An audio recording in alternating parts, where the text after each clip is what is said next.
Alright guys, a quick one. Here, I'll detail how to add Galaxy themes to home screen and app screens on Samsung phone. So if you found this offer informative, please don't forget to like and then subscribe.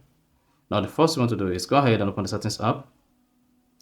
Scroll down the settings page, locate and click on themes.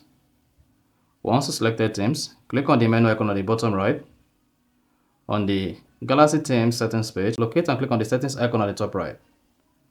Then scroll down, they should say add Galaxy theme to home screen and app screens under general, then turn this on. Now if you go back to the home screen, then you should see the Galaxy themes added. And if you go back to the app screen, then you should also see the Galaxy themes added. So when you search through it, and if it's not coming up on the app screen, what you need to do is just come here, search for it, mark you, this is it. And then you are good. So that's exactly how to add Galaxy theme to home screen and app screens on Samsung phone. So if you found this offer informative, please don't forget to like and then subscribe.